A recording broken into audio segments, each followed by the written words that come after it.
Marcos capítulo 1, por favor. Y viendo esto, cómo Jesús inició y todo el tono y el estilo en el Evangelio de Marcos es así. O sea, lleva un paso y usa mucho, y es casi como que su mejor palabra y favorita de Marcos es luego, o directamente, o inmediatamente. Y es siempre, o sea, aunque se traduce diferente, es siempre la misma palabra y como que él así. Y realmente como que muchas cosas, por ejemplo en versículo 9, Jesús fue bautizado, luego fue al desierto a ser tentado, pero Marcos lo lleva así. Y en Mateo, por ejemplo, es todo un diálogo con Satanás en la tentación.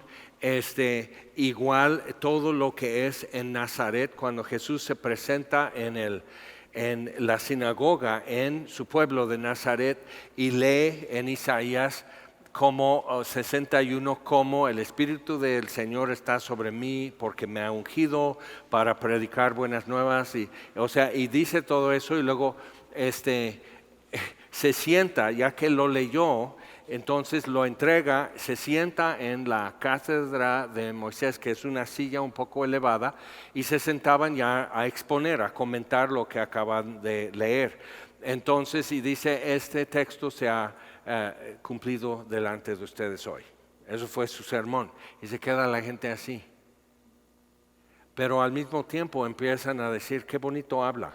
¿Cómo? O sea, que dijo una frase, qué bonito habla. Y luego otros dicen, ¿no es el hijo del carpintero? ¿No están aquí sus hermanos y sus hermanas? O sea, como que es nuestro vecino, fue el mismo kinder, o sea, como que todos crecieron juntos y están así.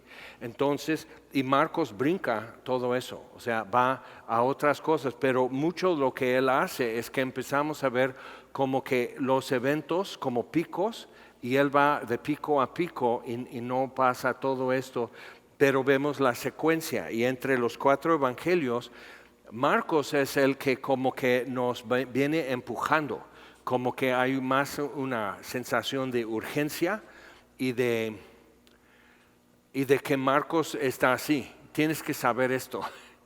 Y entonces va a lo que sigue y a lo que sigue. Entonces vamos a tomar del versículo 16. Ya que Juan Bautista está encarcelado, Jesús empieza donde Juan lo dejó, a predicar el reino de Dios. Entonces a decir que el tiempo se ha cumplido, el reino de Dios se ha acercado, arrepiéntanse y crean el evangelio. Entonces interesante, ¿no? Porque nosotros tenemos como un estilo bastante diferente, ¿verdad? Como que esto te va a gustar, esto te conviene. Esto va a ser mejor tu vida y todo eso. O sea, hay momentos en historia donde cuando Dios está haciendo algo particularmente, lo que lo llamamos, por ejemplo, avivamientos, en que ya puedes decir eso y como que no te discuten, no se enojan y tienes que arrepentirte, ya es tiempo. Y yo creo que estamos llegando a algo así. Por lo que vemos en escuelas en Morelos, donde nos han invitado, en el DIF y en otras instituciones, o sea, están así. Ajá, ¿y qué más? O sea, no están discutiendo por fin. Y no hemos cambiado, no somos más guapos que antes o algo así. Entonces, simplemente Dios está haciendo algo en la gente. Entonces, llegamos con eso, versículo 16, y andando junto al mar de Galilea. Eso está en Capernaum, donde vivían y trabajaban. En Bethsaida, realmente que estaba junto a Capernaum, vio a Simón y a Andrés su hermano que echaban la red en el mar porque eran pescadores. Simón es Simón Pedro, Jesús le pone el apodo Pedro.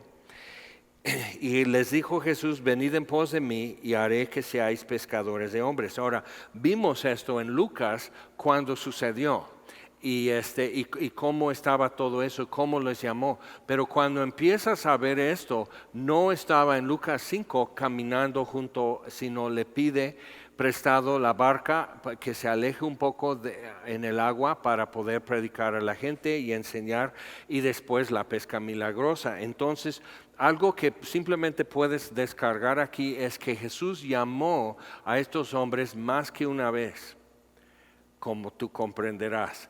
O sea, Dios trata con nosotros y nos dice, y muchas veces te das cuenta, ya venía diciendo eso. O sea, cuando por fin ya te cae el 20, que es un decir de antes, que cuando contestaban la llamada en los teléfonos públicos, entonces cuando ellos contestan el 20, la moneda de 20 centavos caía ya adentro, o sea, ya entró la llamada. Entonces cuando te cae el 20, ¡prum!, o sea, que tú descuelgas, que realmente Dios ya venía marcando y intentando y no contestábamos. Entonces, con eso, o sea, cuando lo empiezas a cotejar, dices, es muy similar a este evento, pero hay un detalle diferente. Uno es, por ejemplo, más adelante, cuando Jesús llega a Jericó, hay un ciego que le dice, hijo de David, ten misericordia de mí. Dice, ¿por qué luego dice, hay dos, y luego Bartimeo, uno saliendo de Jericó? ¿Por qué no lo dicen bien? Pues uno es entrando, un evento es entrando a Jericó, y luego queda la noche en casa de Zaqueo, y el joven rico viene corriendo cuando Jesús está con lo del ciego, interrumpe todo porque, pues obvio, el joven rico es muy importante y tienes que saberlo. Entonces atraviesa la ciudad quedando en casa de Zaqueo, y al otro día saliendo, Bartimeo dice, ¿qué es esto? Y dicen, es Jesús de Nazaret, y empieza, ya le pasaron la contraseña los otros ciegos, y muchas veces no sabemos que existen comunidades de ciegos y de sordos y de otros así que pasan información entre sí, y es pues es una comunidad, y porque tienen una necesidad en común. Entonces, cuando empiezas a cotejar entre los 4 evangelios, te das cuenta que hay muchas capas y mucho sucede. O sea, muchos milagros. Y en más que una ocasión Jesús enseñó la misma cosa. Luego lo dice aquí en Judea o Jerusalén, luego lo dice en Galilea, y te das cuenta, es la misma enseñanza en 2 lugares, 2 ocasiones. Entonces, cuando vas leyendo, a veces dices, oye, pero entonces esto es un error, ¿no? No. Sino Jesús no estaba como buscando episodios como en una telenovela, que cada episodio tiene algo nuevo, sino tenía enseñanzas específicas que estaba inculcando en todo el pueblo. Ok, entonces seguimos. Les dijo, venid en pos de mí y haré que seáis pescadores de hombres. Y dejando luego sus redes, ahí está, luego, inmediatamente o directamente, dejando sus redes, le siguieron.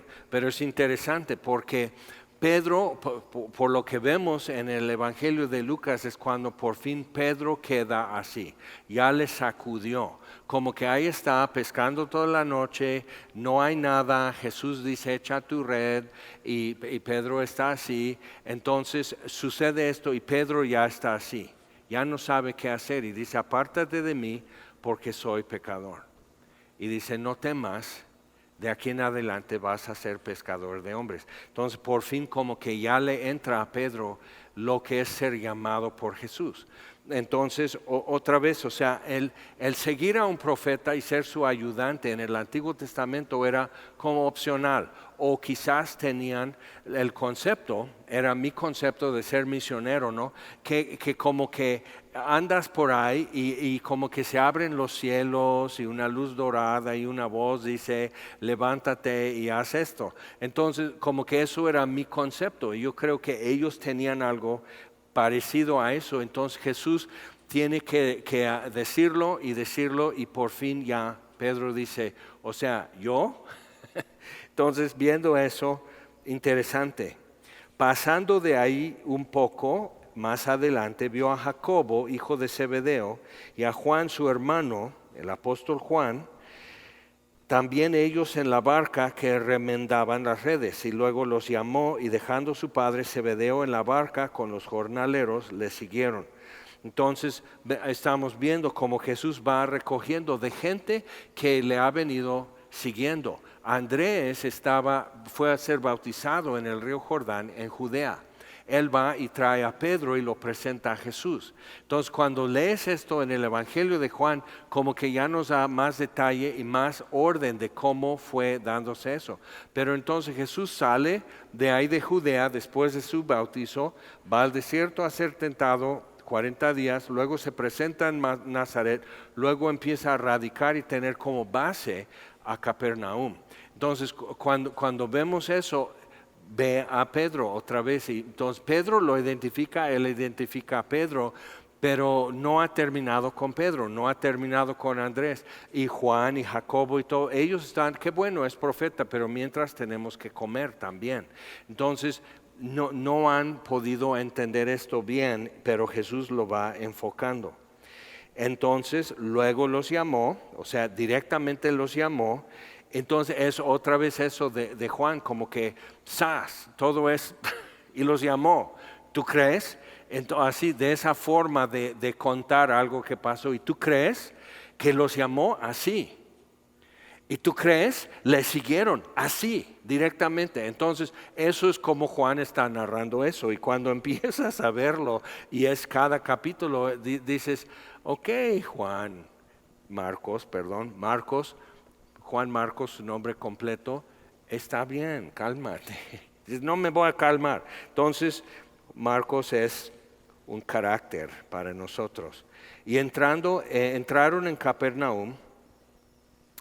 Y los días de reposo, entrando en la sinagoga, enseñaba. Y se admiraban de su doctrina porque les enseñaba como quien tiene autoridad y no como los escribas. Es el comentario que Mateo da después del sermón del monte. Entonces es un comentario que la gente hacía. Aquí fue en la sinagoga, en el sermón del monte, fue en una loma a un lado del mar de Galilea. Entonces, o sea, tenemos que ver esto, que mucho se dice una cosa. Entonces, a veces como que lo reducimos y necesitamos ver que es todo un abanico de eventos y enseñanzas. Entonces, se admiraban de su doctrina porque les enseñaba como quien tiene autoridad y no como los escribas. Ahora, ¿qué diferencia había entre lo que Jesús decía y los escribas? Los escribas solían entonces citar a otros escribas, a otros rabinos, citar el Talmud, citar, o sea, así, y dice, fulano dice esto, sutano dice esto. Y Jesús dice, escrito está, y lo exponía. O sea, lo exponía y lo dejaba tan claro para todos. Y si acaso la misma escritura está explicando o aclarando, como hacemos aquí. O sea, la Biblia explica la Biblia mejor que cualquier otro comentario. No que comentarios o escribas sean malo o inútil, sino simplemente la misma Biblia tiene más autoridad sobre lo que la Biblia dice.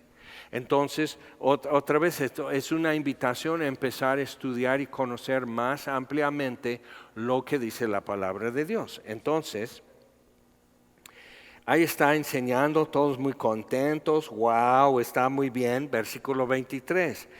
Pero había en la sinagoga de ellos un hombre con espíritu inmundo que dio voces. Imagínate, estamos aquí cualquier domingo y alguien que quizás tú has visto un poco callado o raro o incómodo o llamativo o algo así, pero como que pues nada que ver. Y así, y todos los domingos lo ves entonces y de repente un domingo empieza a gritar así.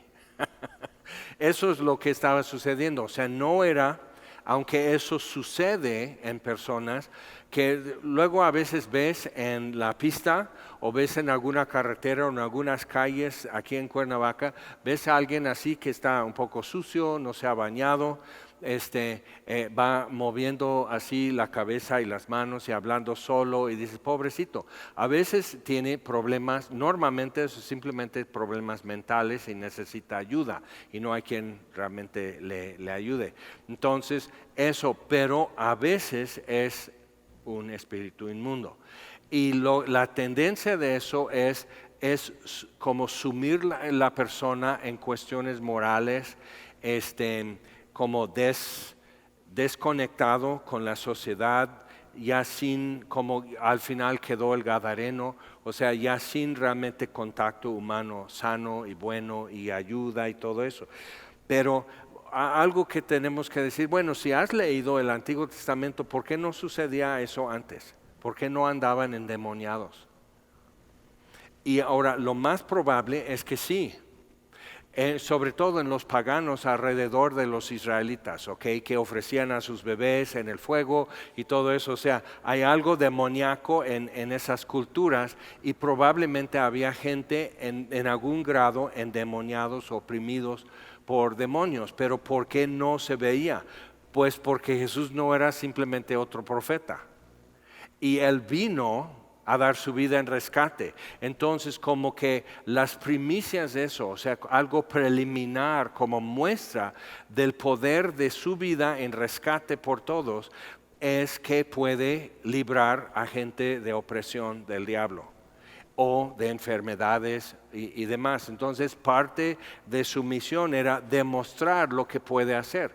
Ya en capítulo 2 vamos a ver que hay una controversia porque dice, ten ánimo, hijo, tus pecados te son perdonados. Y dicen, ¿qué es esto? Ya anda perdonando pecados. ¿Qué es eso? Entonces necesitamos ver que Jesús está haciendo algo. Y es interesante, en la historia suele suceder en avivamientos que empieza a haber más ese tipo de confrontación.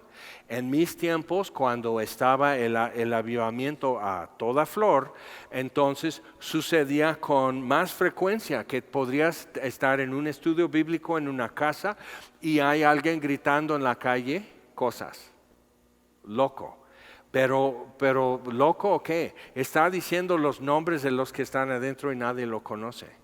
Está diciendo la palabra de Dios, está diciendo textos bíblicos gritando, pero todo es ofensivo. Está blasfemando. Entonces, ¿y qué haces? Porque ya todos están oyéndole a él y nadie está escuchando la enseñanza de la Biblia. Entonces han interrumpido o han causado preocupación, como que la gente incómoda, obviamente hay uno gritando feo en la calle, en iglesias, en reuniones, y eso lo he visto.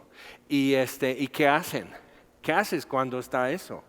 Dices, saco mi sable de luz de Jedi y ya no, o sea, eso no es lo que se hace. Pero entonces quiere decir que estamos ya alejados de cuando eso sucede con algo de frecuencia. Pero por eso lo enseñamos, que eso es lo que estaba pasando, porque podemos estar entrando otra vez en una temporada en que Dios está derramando mucha gracia y empieza a haber más abiertamente conflicto con las tinieblas. Entonces simplemente ver, ¿y Jesús qué? Jesús no está angustiado, Jesús no está enojado, simplemente trata con el asunto. Pero checa lo que dice el espíritu inmundo. Dice que dio voces el hombre diciendo, o sea, no están así riéndose, están en agonía. Es dolor estar frente a Jesús. Y si entonces Cristo en vosotros es esperanza de gloria, necesitas tener esto en mente, ¿ok? Que provocas angustia y dolor en demonios. Si estás con Cristo en ti y tú en Cristo, es una realidad. No es para que entonces tú andes así como Ghostbusters o algo así. Son películas, no es la Biblia. Entonces no es eso, pero es como darnos cuenta de cosas que no vemos, pero somos muy visibles para aquellos, aunque no podemos ver espíritus o demonios. Entonces, ¿y qué haces? Te pones paranoico, te pones así como que cualquier ruido, el viento azota la puerta y o sea, estás así. No, claro que no, porque ve lo que hace Jesús. Jesús no está perturbado, no está asustado, no está haciendo como vencidas o fuercitas con el diablo así para ver quién tiene más brazo. O sea, eso no, Jesús con una palabra despide el asunto y ya. ¿Y qué sigue? Entonces es importante, pero dice, ¿qué tienes con nosotros, Jesús Nazareno? Esta frase es muy importante. ¿Has venido para destruirnos? Siempre están diciendo, ¿es el fin? porque saben lo que espera. Que el lago de fuego que menciona en Apocalipsis fue preparado para el diablo y sus ángeles. Entonces, ya es el fin. Como que, ¿qué pasó? El guión no lo trae así. Ya es el fin. Y lo que necesitas ver que son inteligentes más que nosotros, pero todos están locos. Los demonios están locos. Son psicópatas, son súper inteligentes más que nosotros y están locos. No pueden pensar bien. Necesitas saber eso acerca de lo que está así. Entonces te avientan como niños traviesos, groserías, malos pensamientos, tentaciones, miedo, condenación y demás. O sea, te avienta todo eso, pero es semi-racional. Y necesitas captar eso también y no estar tanto con el emperador de Star Wars. O sea, no es tan así la cosa. Y sobre todo, si tú que estás caminando en la luz, como Jesús está en luz, si Él está en ti, Dios infinito, Dios eterno, Dios todopoderoso, o sea, no tienes que estar así, pero tampoco andas así como buscando cucarachas, ¿ok? Porque eso no es tu misión, buscar demonios o hacer esto. Hay quienes se dedican a eso y están muy mal, porque Jesús nos envió a predicar las buenas nuevas, no a hacer como erradicar plagas urbanas espirituales. Entonces dice, ¿has venido para destruirnos? Sé quién eres, el Santo de Dios. Ahora ve cómo cambia de plural a singular. En capítulo 5 vamos a ver acerca del Gadareno. Igual, ¿cómo te llamas? Le pregunta al hombre. Y en todo el diálogo, o sea, son plural que está hablando con Jesús y Jesús hablando con uno y luego hablando con todos. O sea, es la tormenta mental y espiritual de una persona oprimida por el diablo, que están como queriendo controlar y acaparar la personalidad y las habilidades y los recuerdos y todo de esa persona. Entonces está muy feo. Ya te imaginarás en un pueblito como Capernaum, que eso está sucediendo en la sinagoga y todos así, porque se la pasan horas en la sinagoga en el día de reposo y todos están como que ya medio así, y entonces entra Jesús y está explicando así muy directo y todos están, órale, sí, entonces de repente, ¡ah! Y todos brincan, ¿no? Y así a alguien se le cae así su celular al piso del susto. O sea, todo eso está pasando, pero trata de pensar lo que está pasando. Entonces Jesús dice, le reprendió diciendo, cállate y sal de él. Tan, tan. ¿Ok? No dice, no, a ver, ¿eres un espíritu de destrucción? ¿Eres un espíritu de eso? O sea, Jesús no le pregunta su nombre porque Él es Dios y sabe su nombre y no está aquí para, hola, mucho gusto, demonio, espíritu de destrucción. Pero ves cómo hay ministerios que ya han hecho todo una jerarquía y niveles y todo eso y dices, no, cállate y sal de Él. ¿Por qué? Estás interrumpiendo la enseñanza de la palabra de Dios. Y Jesús no lo permite. Está robando cámara, que es típico del diablo. Robar cámara, cambiar el canal, cambiar el tono y la dirección de una conversación. Y Jesús simplemente lo retoma. Pero dice, yo sé quién eres. Y más adelante, cuando sana al paralítico en capítulo 2, dicen, ¿qué es esto? Nadie sabe quién es Jesús de la gente, todos están así. Acuérdate, tienen hasta cierto punto una mitología acerca del Mesías. Entonces Jesús hace lo que la palabra dice acerca del Mesías, pero su mitología no concuerda. Y están teniendo que tirar a la basura su mitología cultural y retomar lo que dice la Escritura acerca de Jesús. Entonces, y eso es lo que hacemos nosotros todos los domingos. Tirar a la basura lo que no, cultural, tradicional y todo, y decir, bueno, ¿qué es lo que está escrito? Y vamos a conocer a Dios mediante su palabra. Entonces, Jesús le reprendió diciendo, cállate y sal de él. Y el espíritu inmundo, sacudiéndole con violencia y clamando a gran voz, salió, de él, del hombre. Esto está tremendo, ¿no? Y todos están así. Y no había celulares y todo, porque fuera así todos estarían así, filmando así, diciendo, y luego están diciendo, no inventes, aquí estoy en Semilla y acaban de sacar un demonio de un cuate que así pues, él vino detrás de mí, estuvo cantando detrás de mí y todo, pues de repente se reía en el sermón y se reía de lo que no era chistoso y ya era incómodo y de repente pega un grito y todos, ¡fum! Así, como que eso le va a asustar. Entonces, eso es el reflejo cultural. Entonces, piensa qué es lo que ellos tenían como reflejo cultural. Quizás algunos, pues como sería católicamente, persignándose, otros así con su crucifijo, con su escapulario, otros así gateando entre las bancas. Yo me voy a ver cómo arreglan eso, pero yo, ya, si preguntan por mí, estoy en mi casa, en el ropero.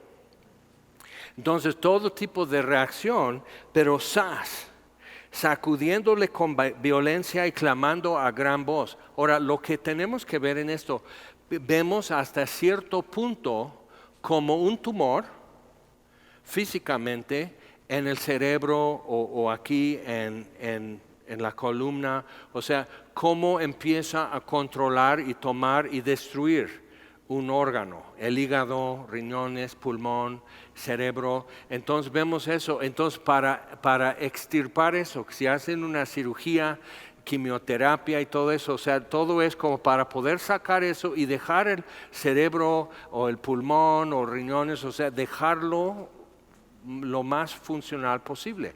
Pero hasta cierto punto ejerce un control, está provocando dolor, está multiplicando células cancerosas. Entonces piensa en eso como algo espiritual, entonces sacudiéndole, entonces de cierto modo como controla su habla o descontrola su habla, descontrola su cuerpo. Y entonces está fuerte, es como con el Gadareno ya en capítulo 5, dices, órale. ¿Qué es eso? Luego te cuento, ¿no? De casos, pero está así, sacudiéndole con violencia y clamando a gran voz, salió de él. Entonces ya se queda así y la gente, yo voy a ir a otra sinagoga el próximo sábado. Yo necesito más tranquilo, más contemplación, yo necesito estas emociones. Pero ve esto, dice, ¿qué tienes con nosotros?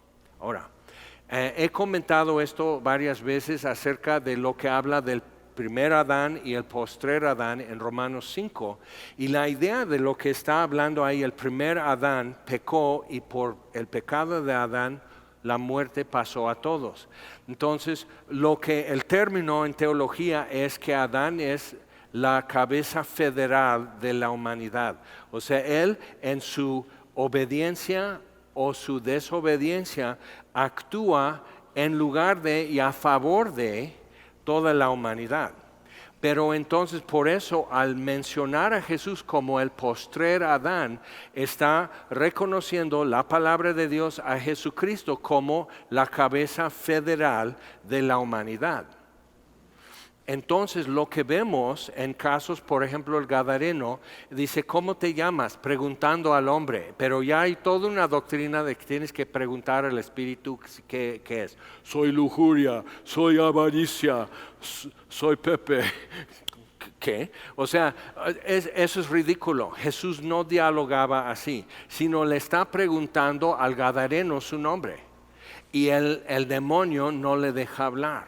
Dice, legión, porque somos muchos.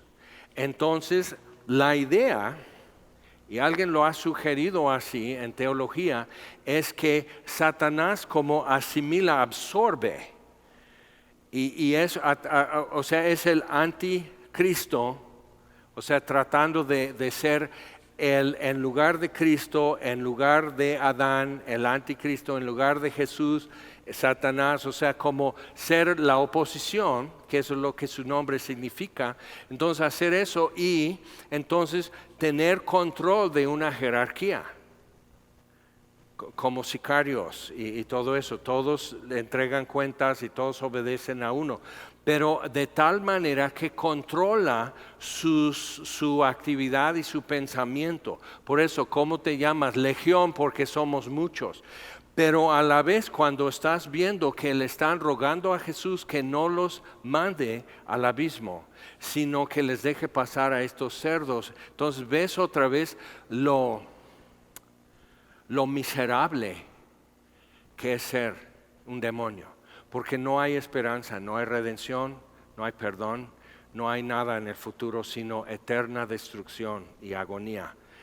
No poder dejar de ver a Dios, pero ser rechazado por Él eternamente en el lago de fuego. Entonces es miserable esa existencia. Y necesitas ver eso porque tú has pasado días malos, pero esa no es tu existencia, la de un demonio. Que no puedes olvidar ni dejar de ver la santidad de Dios, la ira de Dios, su pureza, su luz, todo eso. No puedes desconocer eso, no puedes olvidarlo, no puedes voltear y no verlo. Entonces, y nosotros estamos queriendo voltearnos en un momento y por fin ver. Entonces tu peor día es mucho mejor que el mejor día de un demonio. Entonces igual tienes que tirar entonces a la basura todos estos conceptos de películas y demás, como que es divertido en el infierno o es divertido ser demonio o los brujos la pasan bien o todo eso. Su mejor día es mucho peor que tu peor día, porque tienes esperanza. Cristo en ti, la esperanza de gloria. Entonces cuando vemos esto, pero ve, la gente en la sinagoga con su rutina, con su mitología, con su liturgia cultural y todo eso, y Jesús viene a sacudir todo eso y enseñar la palabra de Dios como palabra de Dios, no como tradiciones de hombres, y lo pone en alto otra vez y lo deja muy claro, y luego Satanás quiere interrumpir y Jesús hace esto: sáquese como perro en una comida de rancho, sáquese, ya, y eso es todo, y siguen comiendo. No hacen un teatro, no hacen un show, simplemente siguen comiendo y siguen haciendo lo que tienen que hacer. Entonces, o sea, cambia tu noción de estas cosas y los conflictos alrededor. Hemos hecho muchas actividades evangelísticas y siempre hay algo así. ¿Y qué es lo que haces? Puestos los ojos en Jesús. O sea, nunca hay en la palabra de Dios un momento que dice: puestos los ojos en Jesús, a menos que aparezca un endemoniado, a menos que haya conflicto espiritual, a menos que haya oposición espiritual, o sea, entonces pues claro que en ese momento sí pon tus ojos en el problema. No, puestos los ojos en Jesús, que hizo bien las cosas. Entonces cuando vemos esto, obviamente Jesús está cambiando toda la corriente de pensamiento en Galilea, con acciones y con enseñanzas. Y todos se asombraron de tal manera que discutían entre sí, no sabían qué pensar. Los demonios saben exactamente quién es Jesús y qué viene a hacer y a dar su vida en rescate por todos, y cómo, ya ahora lo saben cómo lo hizo, y les tomó por sorpresa porque siguió el camino hacia abajo que Satanás simplemente eso no le entra. Cómo humillarte, cómo hacerte débil y vulnerable puede ser la clave de vencer y destruir a tu enemigo. Satanás no lo hace. Por eso el cristiano, cuando anda en humildad, anda en victoria. Humillaos pues bajo la mano poderosa de Dios, y cuando fuere tiempo Él os exaltará. Entonces eso es simplemente es aprended de mí, como dice Jesús, que soy manso y humilde, y hallaréis descanso para vuestras almas. ¿Te das cuenta? Como Jesús está presentando algo, porque Dios no tiene que impresionar, no tiene que ganar por uso de fuerza, porque es Dios. Simplemente despide al demonio, lo saca así: despídete, ya, lárgate. O sea, eso es todo. Y no tiene que discutir, y no tiene que rogar, y no tiene que hacer ruido. Entonces vamos a tocar una alabanza de victoria. O sea, como usando cosas que los demonios no soportan la música. ¿Nunca has ido a un concierto de Metallica o algo así? Hello. Claro que soportan música, soportan alabanzas y todo eso. Eso es un mito que ahora han hecho de que si cantamos alabanzas el demonio se huye. Pues estaban cantando alabanzas en la sinagoga, era parte de su culto. Cantar salmos, la palabra de Dios con música, o sea, hazme favor, viva y eficaz, y es una espada, y cortando en pedazos a los demonios, o sea, hacen todo esto y hasta con flechas, y digo, ¿podemos no hacerlo, por favor? ¿Podemos simplemente poner los ojos en Jesús y abrir nuestras Biblias y a lo que viene, el pueblo? Entonces dice, se asombraron de tal manera que discutían entre sí diciendo, ¿qué es esto? ¿Qué nueva doctrina es esta? Porque Jesús no es otro profeta más. Entonces, ¿qué es nueva doctrina? Que con autoridad manda aún a los espíritus inmundos y le obedecen. Entonces, la experiencia humana hasta Jesús es ser impotentes ante el demonio. Pero a partir de Jesús ya cambia eso. Y tienes que saberlo y traerlo presente porque de repente se te poncha la llanta en el camino. Y muy pronto se difundió su fama por toda la provincia alrededor de Galilea. Al salir de la sinagoga, entonces el día de reposo, vinieron a casa de Simón y Andrés con Jacobo y Juan. Y la suegra de Simón estaba acostada con fiebre y enseguida, o sea, luego, inmediatamente, directamente, le hablaron de ella. Entonces él se acercó y la tomó de la mano y la levantó. E inmediatamente le dejó la fiebre y ella le servía. Entonces vemos, esto es el día de reposo y eso va a ser un conflicto más adelante. Porque Jesús está sanando a gente en el día de reposo y les incomoda. Entonces, eso no hay que hacerlo en el día de reposo porque no hay que trabajar en el día de reposo. Y Jesús dice, fíjate, ni sudo cuando sano enfermos, o sea, ni respiro fuerte, o sea, nomás así, sí, sé sano, sí, puedes ver, sí, cojos ya pueden caminar, o sea, Jesús no está así como en un parto espiritual haciendo, o sea, eso no es lo que está haciendo Jesús. Entonces, está bien sanar en el día de reposo, pero eso fue motivo para destruir a Jesús. O sea, lo vieron como un punto mortal, de que Él no respeta como ellos pensaban que se tenía que respetar el día de reposo.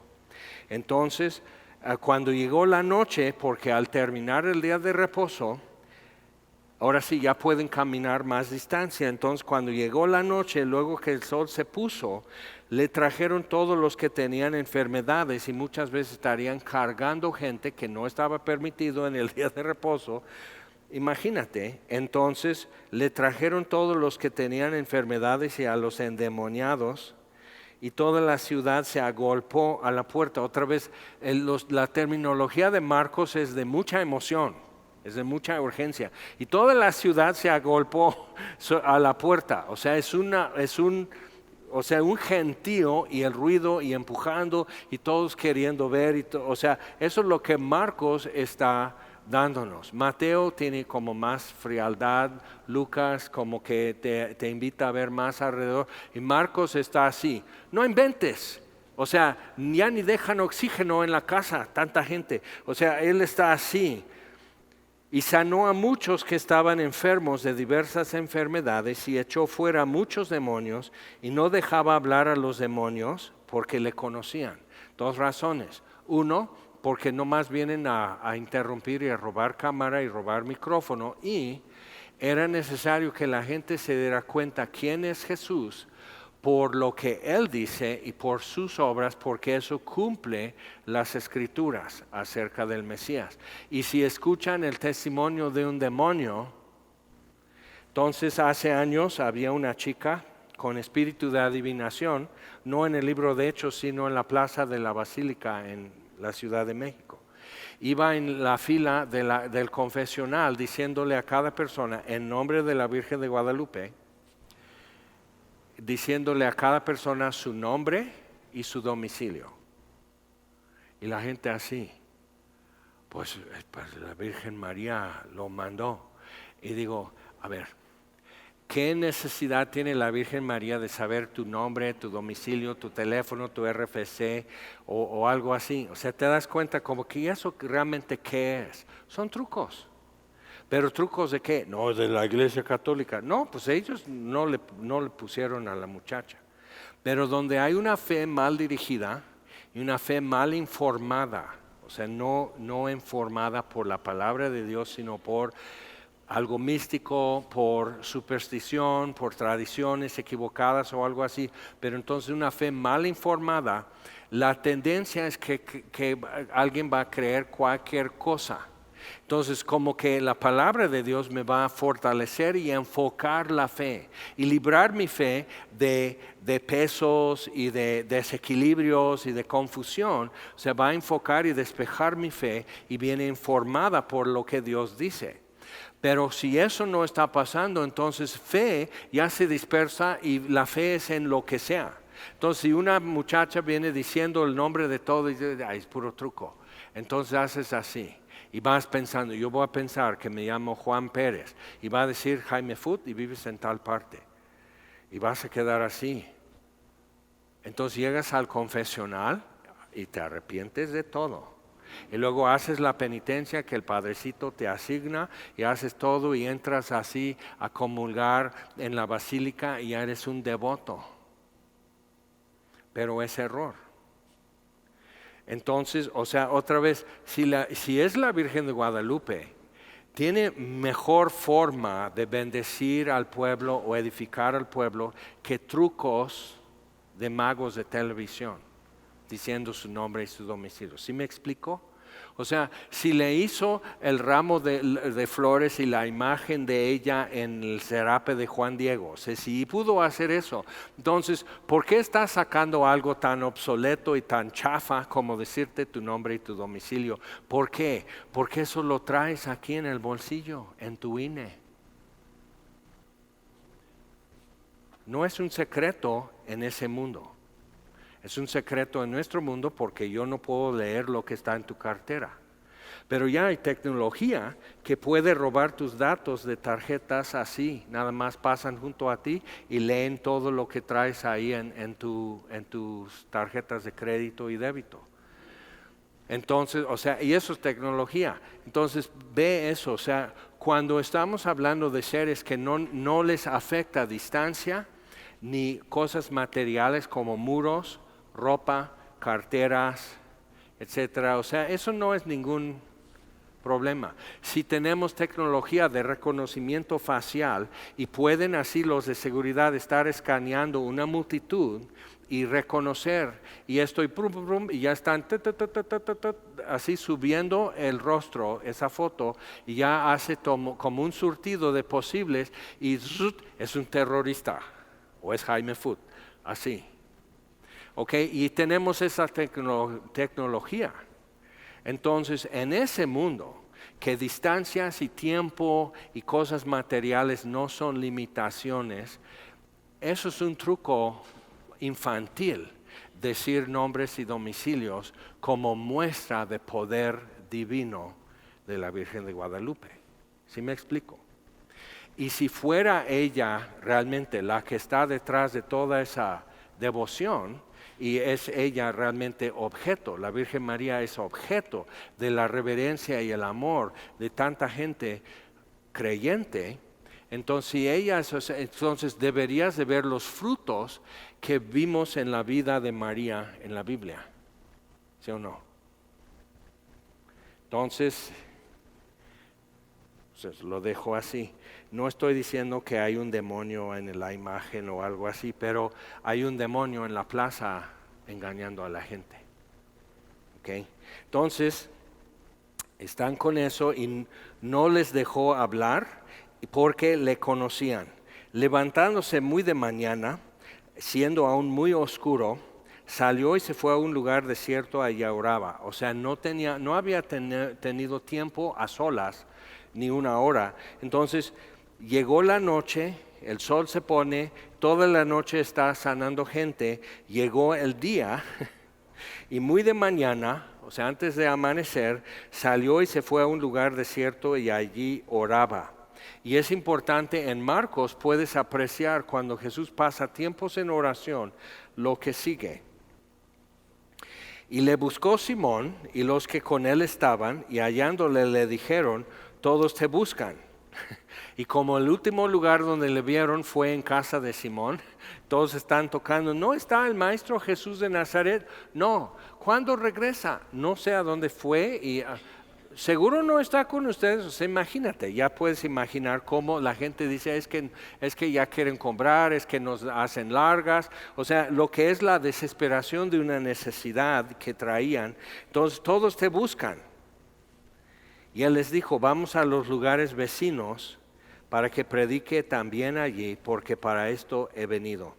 Y predicaba en las sinagogas de ellos en toda Galilea y echaba fuera a los demonios. Otra vez, como que Marcos queda como que esto es más sobresaliente para él y echaba fuera a los demonios. Pero la Biblia lo dice y he estado con gente que luego dice, bueno, claro, que esto ya no, ¿verdad? Y digo, ¿por qué? Mismo Jesús. Mismos demonios, misma gente, aquí estamos necesitados. O sea, si esto fuera el caso, tenemos que como ver eso como opción en el menú, de que lo que una persona realmente puede necesitar es eso, que Jesús le saque el demonio. Pero lo que hemos hecho es sustituir el show por lo que Jesús hacía. Entonces hacen noches de milagros y la gente y tiran a la gente y sacan demonios y ponen cubetas para que vomiten el demonio en la cubeta, hazme favor. O sea, ¿de dónde vino esa idea? Que vomitando sacan demonios. Has pasado noches de brujas vomitando, pero eso no quiere decir que eran demonios. Entonces, o sea, viendo todo eso, o sea, pero ya hacen eso en lugar de enseñar la palabra de Dios. Jesús enseñaba y como algo extra sanaba enfermos y echaba fuera demonios. Su ministerio no consistía en eso. Dice, a esto he venido a predicar en las sinagogas y echaba fuera demonios. ¿Por qué? Porque la gente estaba oprimida y no podía seguir a Jesús. Los enfermos no podían ir con Jesús a cualquier lugar porque era prohibido para alguien con un problema físico entrar, por ejemplo, en el templo. Entonces, cuando te das cuenta que Jesús está quitando los estorbos para poder seguirle, eso ya relega liberaciones y sanidades y todo eso, lo está relegando a un grado menor de importancia. No lo quita, simplemente es menor importancia. ¿Te das cuenta? Bueno, vamos a orar. Señor, te damos gracias, principalmente por Jesús de Nazaret, nuestro Señor y Salvador. Te damos gracias por cómo llegaba a tiempo y tenía el tiempo suficiente para lo que fuera y sanaba a muchos, no dice que hay aquí que todos, echaba fuera muchos demonios, no dice que todos. Vemos ya en Hechos que Pedro y Juan van subiendo al templo y hay un cojo de nacimiento que seguramente Jesús pasó frente a ese cojo cuántas veces, pero les dejó a Pedro y Juan hacer algo con él. Entonces en el nombre de Jesús de Nazaret fue sanado. Y se juntó todo el pueblo en la plaza del templo y muchos creyeron en Jesús. Entonces, Señor, en eso estamos. Jesús no está visiblemente en la tierra, pero Cristo en nosotros es la esperanza de gloria. Y tenemos algo que decir y tenemos muchas cosas que hacer. Entonces, Señor, que venimos a ti como Pedro vino, buscándote. Y supo a dónde buscar. Ya estaba poniendo atención. Todos te buscan.